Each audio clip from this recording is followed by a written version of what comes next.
Hey, this is Jay. This is Bob. And this is Steve, and we're a well-oiled machine. We are Alpha Quadrant 6. We are a Star Trek Discovery after show. Let's get right into the show. Well, let's do a little recap of last week. What happened last week? Real quick, what do we got, guys? Yeah, so the first two episodes we talked about on the show last week, and there was an interesting reaction, I think, from the fan base and from the internets on it. I've been reading a lot of mixed reviews. Yep. I think there are some people who really liked it. I think some fans are really happy with the show so far, and some people hated it. I think universally, I don't think there's a lot of love for the new Klingons. They didn't really gel. And I agree. I didn't really like them. I mean, the way they speak, the more I watched it, the more annoyed I got at it. I mean, we've been making fun about them all week. I realized that the aliens from Mars Attacks are actually more articulate than these Klingons. So I don't know if that's going to evolve over the series. Maybe they might. But it just so far though, just the visually and everything, I'm not loving the Klingons. It's early production problems. Yeah. I think that as they were probably shooting more episodes, they got better.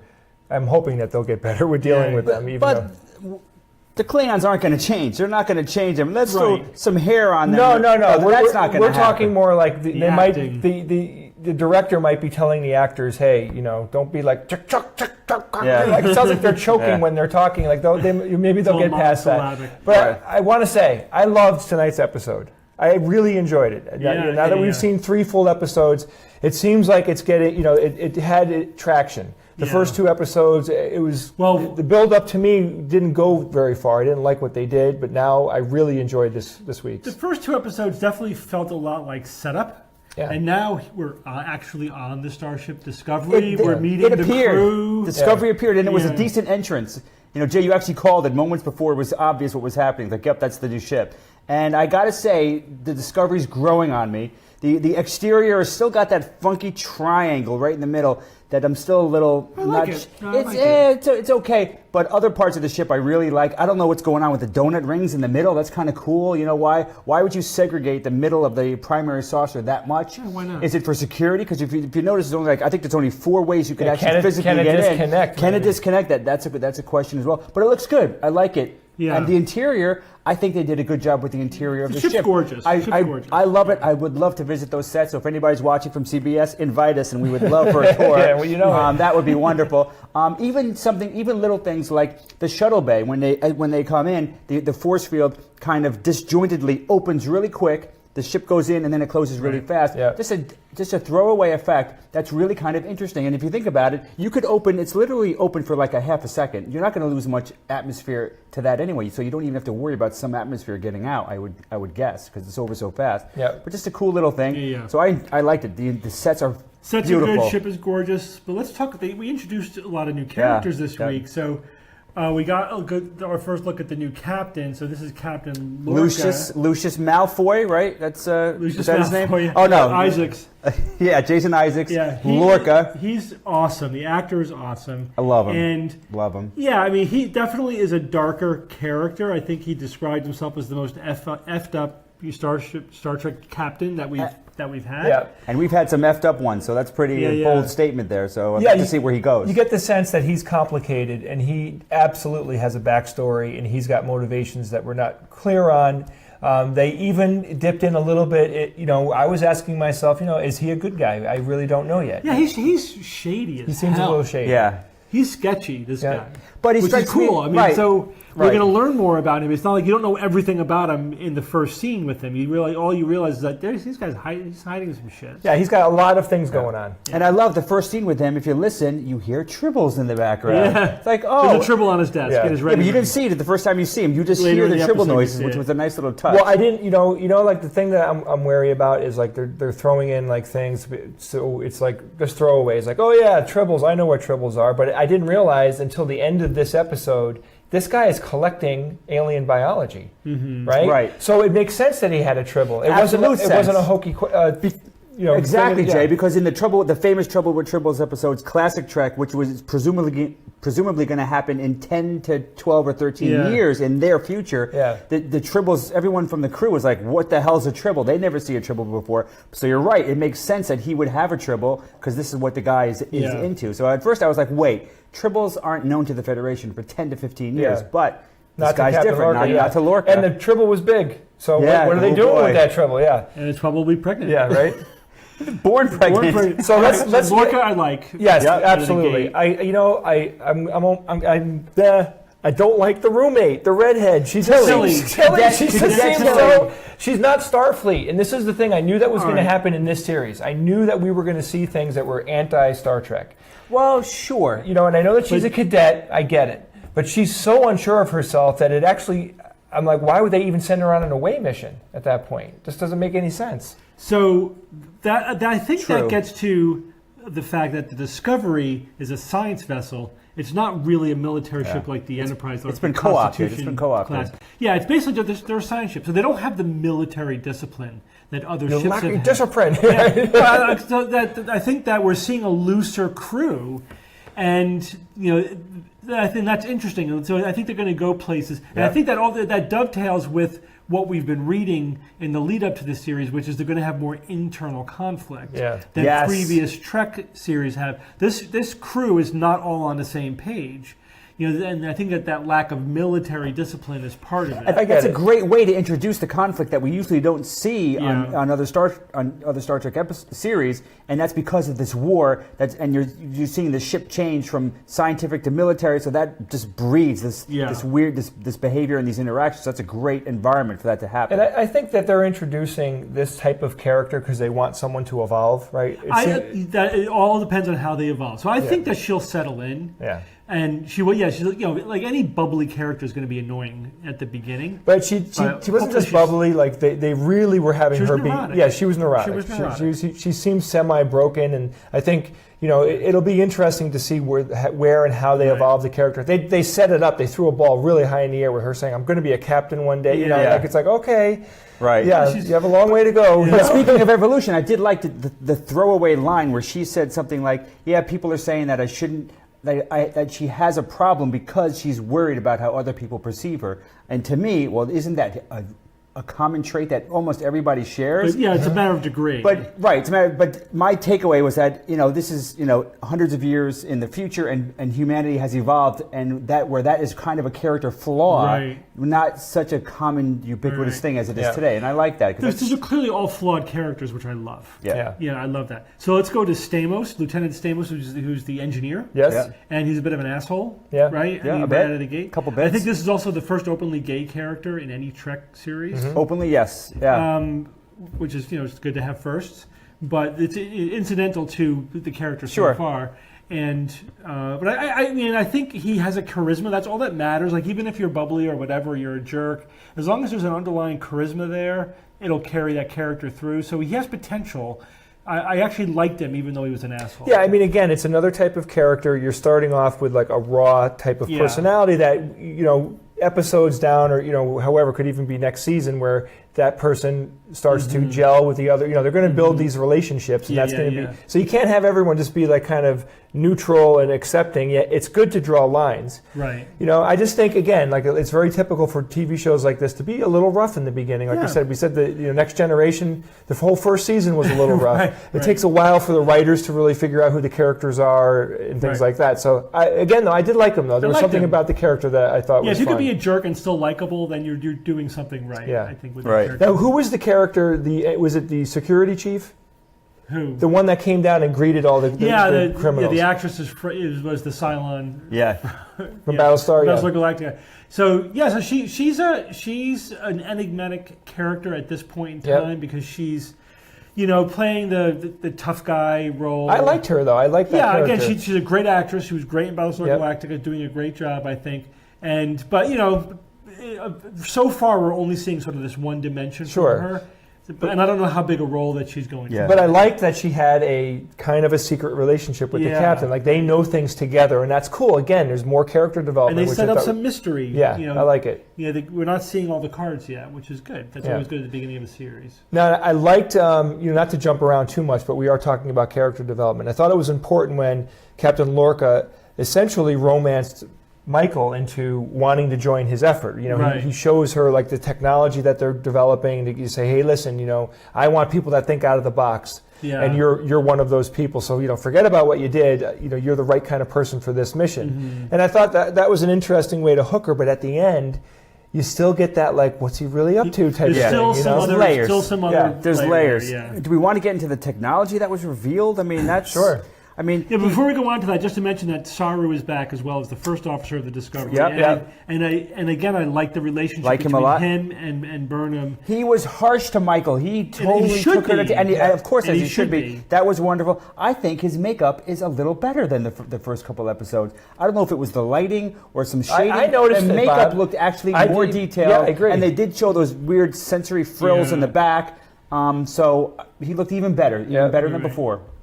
So go ahead. Let's talk about tech now because that's this is where I think I have some issues with this episode. All right, let's ease into it. Let's talk about some canon tech. Like they made Lorca made a point of doing site-to-site beaming on the ship. Within the ship. I'm not okay, but canon will tell you that was first done by Scotty in classic Trek in about 10 years after these events. During the episode, I don't remember the name, but that was the glowing entity in the corner that made everybody mean and fight, okay?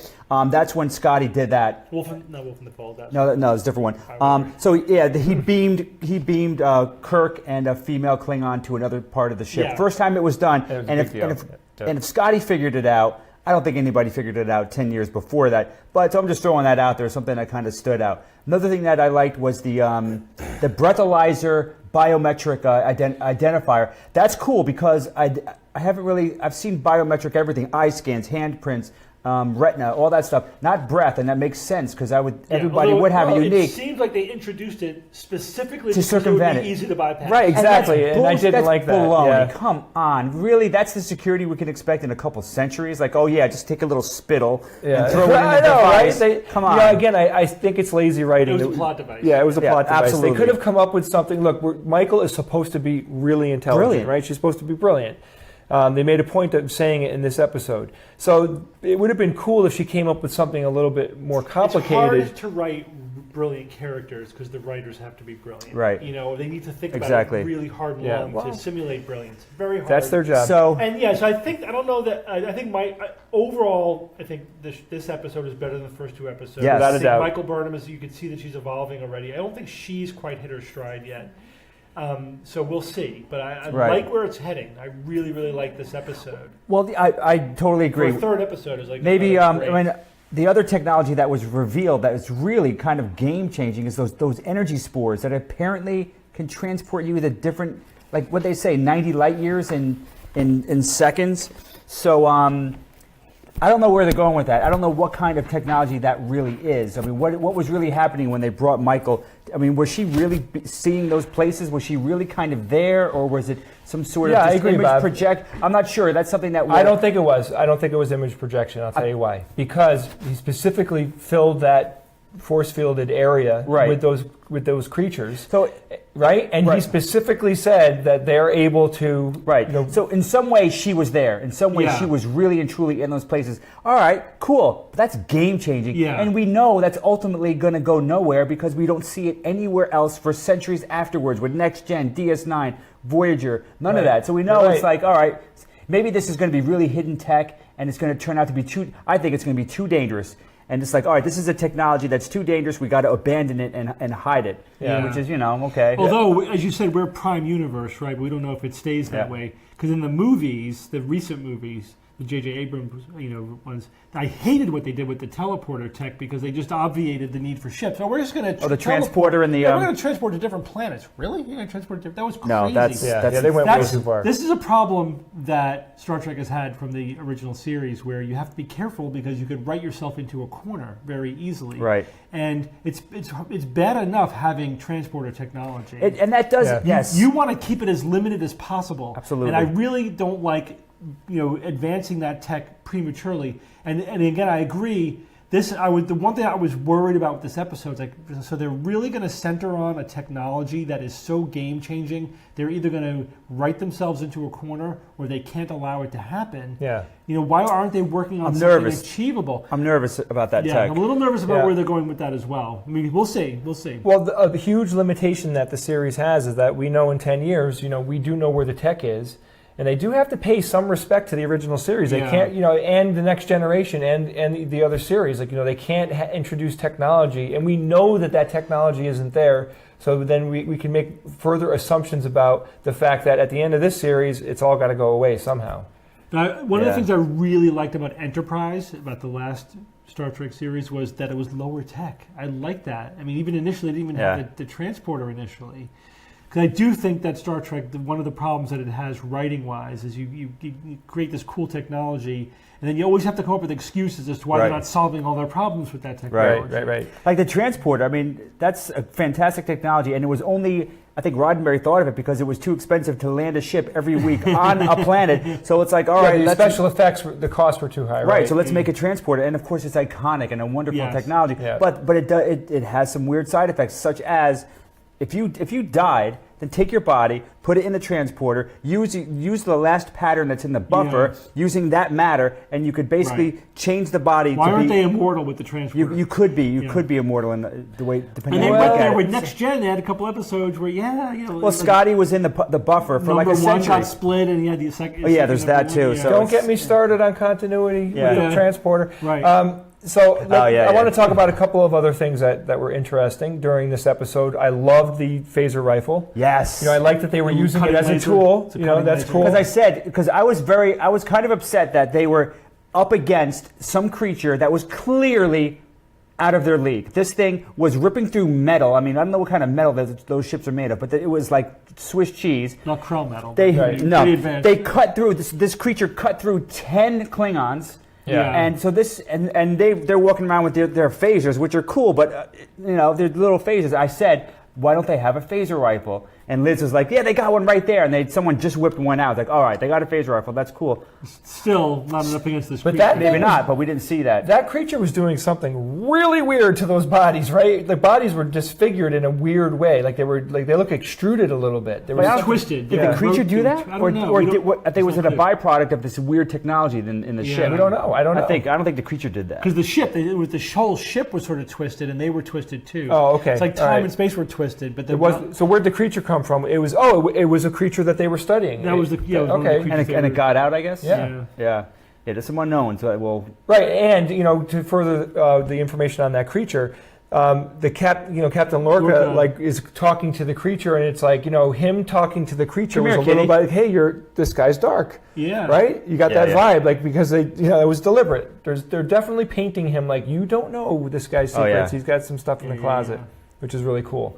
Overall, I really enjoyed the episode. I liked the away mission. They made a few mistakes on there that I can give them, I can forgive them for. I didn't feel like when the shit hit the fan that the group changed their stance. They really didn't. Yeah. They were acting a little stupid, right? That frustrates me as well when shows miss the opportunity to have a moment. Yeah. And the moment on this episode should have been when they put it all together. It's like, holy crap, there's a creature on this ship that can rip through metal and ripped his way through 10 Klingon warriors. Let's get and out here of we are, science, nerds with these, hand phasers. They should have really made that moment feel as scary as it was, and they kind of glossed over it. Right. So I blame the director. That's a director missing that moment. Really, that could have hit that episode out of the park. Right, and I was feeling that they should have retreated at that time. Exactly. And all come back with 10 guys, each one with a phaser rifle. Well, they should have tried to retreat. And, right. Right. That would have made it better. But I don't know. Those phasers are pretty epic. I can't imagine a phaser on full intensity, even against something that big. I think would. Yeah, but that creature is like a quantum something. I mean, they seriously, they all bets are off on quantum creatures. That there was something because this whole technology with the spores. Yeah, that's true. They had this whole scene where the engineer Stamos was saying, physics and life are the same thing at the quantum level, and there's something funky going on. Yeah. Again, we're just scratching. That's the surface true, and it was. I mean, whatever is their hey, research. as far as we know, ripping through metal, and that creature could have been from anywhere. Think about, they could have pulled it. Yeah. They're not limited by space, probably by time, I'm sure, but not by space. That thing could have been from another galaxy, as far as we know. Yeah, that's true. But having creatures that can't be taken down by a phaser is very interesting. Right. I like what it when the tech is limited. It means the characters are going to be under more stress. They're going to have to think outside the box. Oh, and the red shirt got killed. Yeah, they had a red shirt Nice. guy in the That was away nice. team. Yeah. Nice touch. All right, so I'm giving the episode a thumbs up. I really enjoyed Absolutely. it. I like the new characters. I like the tension. I feel like that they did kick off a plot line, which is great. There's an arc in front of us now. Like the new ship. The new ship is fine. Yep. I like the shuttlecraft. The shuttlecraft are excellent. Maybe we got to think of a rating system, like 4 out of 5 phasers or something like that, or level whatever. Phaser set to phaser, yeah. We'll have to think about Black. that. Hey, what was the Black Alert? Black Alert, Black awesome. Alert. Just the name. I don't care what it means. Yeah. I love it. Black Alert. Yeah. I never heard of it. Inspired. All right. All right, so thank you for watching this week's episode. We will be back here next week talking about episode 4. Yeah. Do us a favor, tell your friends about the show. We want more people watching. And give us some feedback and comments. Yeah, you can go to our Facebook page. You go to facebook.com/Alpha Quadrant 6. Which they know because they're watching the show. And That's right, but I'm just reminding them. You can leave us questions on there, and next week we will answer some of your questions from last week. All right, thank you. We'll see you soon.